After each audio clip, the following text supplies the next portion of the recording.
let's start with this one case, but at the same time conceptualize and generalize it. So if you'll indulge me a little bit, I want to sort of take you in a little bit of sort of what a researcher would do to look at this problem.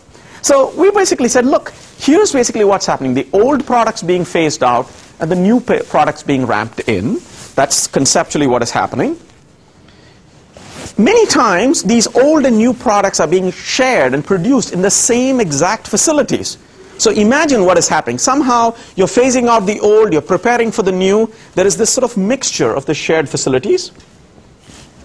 Somehow, these new products and their designs, you can be very aggressive with these designs and be very radical, but you realize that you're going to share the facility, so you can't be that different.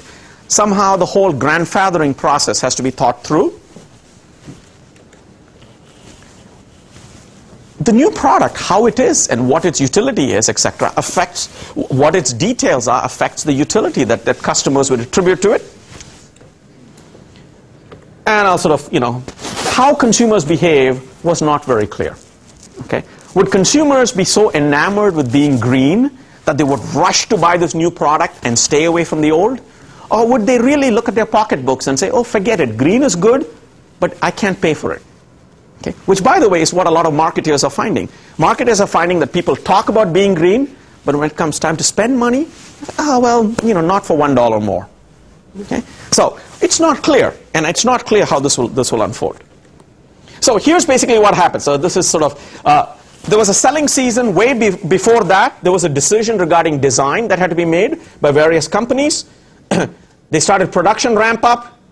Regulation became effective. And what ended up happening was severe production delays for the new product. And surprisingly, it's not because the big companies hadn't planned for it. It's just that somewhere in the design of the big companies these days, by the way, outsource a lot of production to a lot of small companies. They probably do 20 to 30% of the value added. The remaining 70% comes from small companies. Why were they production bottleneck? Back to Indiana. Somewhere in the third and fourth tier of the supply chain, there were people making some valves and other things, and all the people in the industry picked the same valve design, and nobody told this little manufacturer that his order was going to jump by a factor of 10. So what did he do? He didn't have the capacity. He couldn't produce. The whole industry got stuck. So what ended up happening? Notice that depending on the perspective you take, this is doom or this is fun. Imagine you're the distributor and you had a pile of inventory. What would you do? You'd make money like there's no tomorrow. There was a company called Watsco. That was the company we were talking to. Now, too bad the guy didn't write us a check, but hey, here's what they did. They basically bought $800 million worth of inventory. Their working capital went from 80 million to 800 million. What do? They bet the farm. And guess what happened? They were right. The entire industry was not ready with the new products. Everybody stuck with the old products.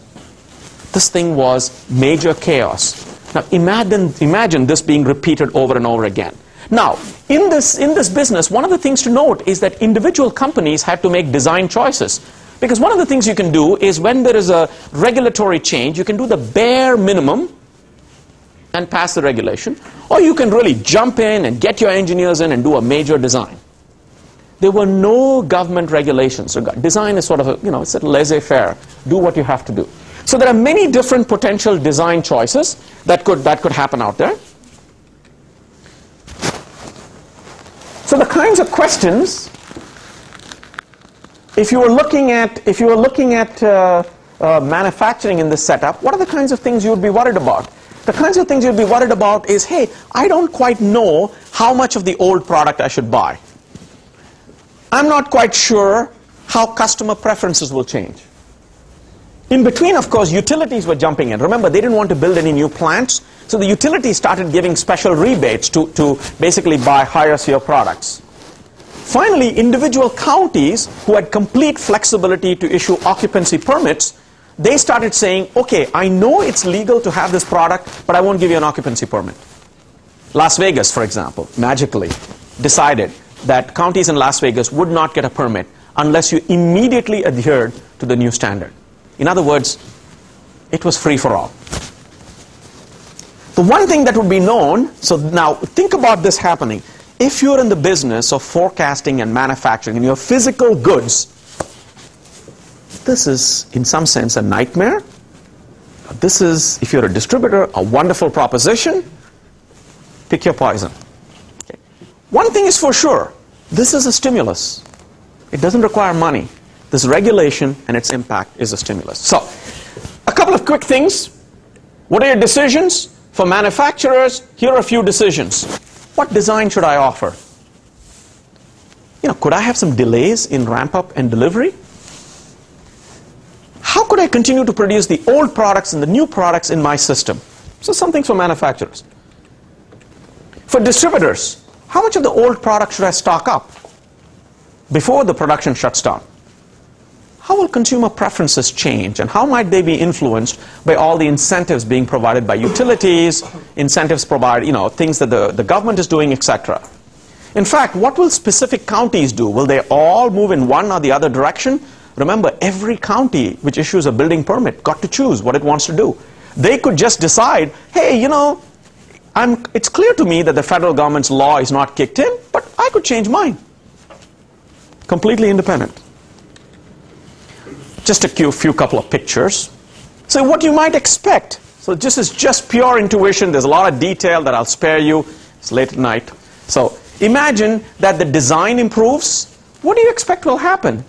The old product stock purchases, as the new product becomes more and more radical, what you'll do is start saying, look, I don't know what the cost of getting the product later is. I'm going to stock up now. So the more radical the design of this new product, the more as a distributor you might stock up on the old product. But at the same time, the more you stock up with the old product, the lower your expected profits, because you're now gambling big.